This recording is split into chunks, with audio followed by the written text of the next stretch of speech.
उसके बाद जो अगला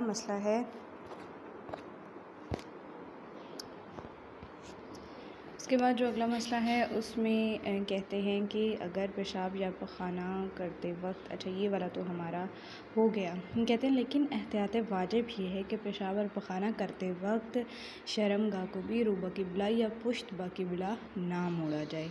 ठीक है। एहतियात मुस्तहब ये है कि इस्तबरा के मौके पर, जिसके अहकाम बाद में इंशाअल्लाह आगे चल के बयान करेंगे, बदन का अगला हिस्सा नीज़ अगली और पिछली शर्मगाहों को पाक करते वक्त बदन का अगला हिस्सा जो है वो रूबा क़िबला या पुश्त ब क़िबला ना हो। अगर कोई शख्स इसलिए कि नामहरम इसे ना देखे रूबा क़िबला या पुश्त ब क़िबला बैठने पर मजबूर हो, तो उस सूरत में एहतियात लाजिम की बिना पर ज़रूरी है कि वो पुश्त ब क़िबला होकर बैठे, रूबा क़िबला होकर फिर भी ना बैठे। एहतियात मुस्तहब यह है कि बच्चे को रफ़ाए हाजत के लिए रूबा क़िबला या पुश्त ब क़िबला ना बिठाया जाए। बच्चे के लिए भी एहतियात करना ज़रूरी है, मतलब एहतियात मुस्तहब है। 4 जगहों पर रफ़ाए हाजत करना जो है वो हराम कहा गया है।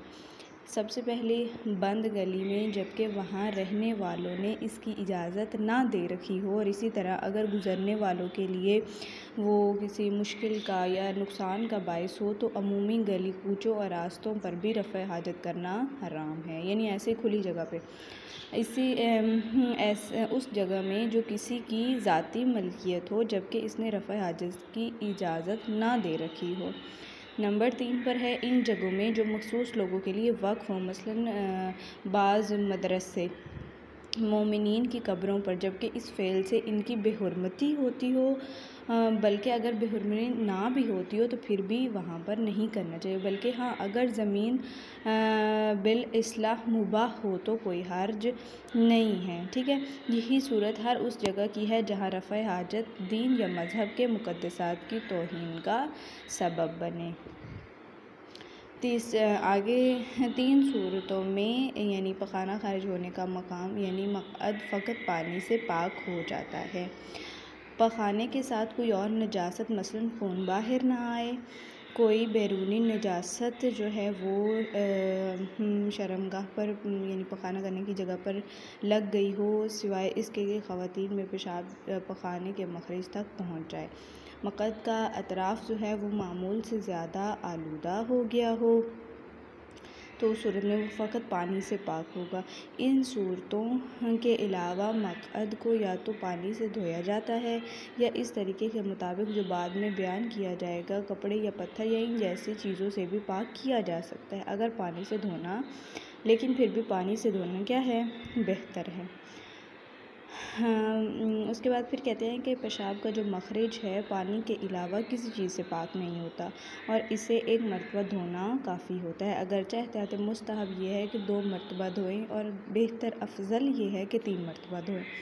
अगर मक़अद को पानी से धोया जाए तो ज़रूरी है कि पखाने का कोई ज़र्रा बाकी ना रहे, अलबत्ता रंग बू बाकी रह जाए तो कोई हर्ज नहीं, और अगर पहली बार ही वो मकाम यूँ धुल जाए कि पखाने का कोई ज़र्रा बाकी ना रहे तो दोबारा धोना लाजिम नहीं है। ठीक है। यहाँ तक खूब, यहाँ तक जो है वो आप लोगों को समझ आ गई होगी। इससे अगले मसले में वो इस तरह से बयान करते हैं कि अगर जो है पत्थर ढेला यानी जो जिसको हम वो मट्टी सा छोटा सा टुकड़ा जो हो जाता है, कपड़ा या इन जैसी दूसरी चीज़ें अगर खुश्क और पाक हों तो इनसे मक़अद को पाक किया जा सकता है। अगर इनमें मामूली नमी भी हो तो जो मक़अद को तर ना करे तो कोई हर्ज नहीं है। अगर मक़अद को पत्थर या ढेले या कपड़े से एक मरतबा बिल्कुल साफ़ कर दिया जाए तो काफ़ी है, लेकिन बेहतर यही है कि ये अमल जो है वो 3 मरतबा अंजाम दिया जाए, बल्कि जिस चीज़ से साफ़ किया जाए इसके भी 3 टुकड़े हों, और अगर 3 टुकड़ों से साफ़ ना हो तो इतने मज़ीद टुकड़ों का इजाफ़ा करना ज़रूरी है कि यानी वो जगह बिल्कुल साफ़ हो जाए। अलबत्ता अगर इतने छोटे ज़र्रे बाकी रह जाएँ जो आम तौर पर धोए बगैर नहीं निकलते तो कोई हर्ज नहीं है। उस जगह को ऐसी चीज़ से पाक करना हराम है जिनका एहतराम लाजिम हो, मसलन कॉपी, अखबार, ऐसा कागज़ जिस पर अल्लाह और नबियों के नाम लिखे हों। मक़अद की हड्डी या गोबर से पाक होने में कोई इश्काल नहीं है। अगर एक शख्स को शक हो कि मकद पाक किया है या नहीं किया तो इस पर लाजिम है कि इसे पाक करे। अगर जब पेशाब या पखाना करने के बाद वो आदतन हमेशा मुतलका मकाम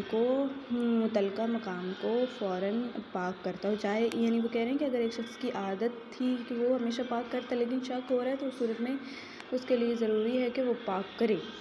अगर किसी शख्स को नमाज के बाद शक गुजरे कि नमाज से पहले पेशाब या पखाना मखरज जो है वो पाक किया था या नहीं किया तो इसने जो नमाज अदा किया वो सही है, लेकिन वो आइंदा नमाज़ों के लिए जो है वो उसको दोबारा धोएगा और उस पर जो चीज़ लाजिम आती है उसको अंजाम देगा। इंशाल्लाह कि यहाँ तक आप लोगों के लिए वाज़े हो गया होगा। अगर कोई सवाल हो तो आप लोग पूछ सकते हैं। अपनी दुआओं में याद रखिएगा। इल्तमास से दुआ। अल्लाह हाफ़िज़।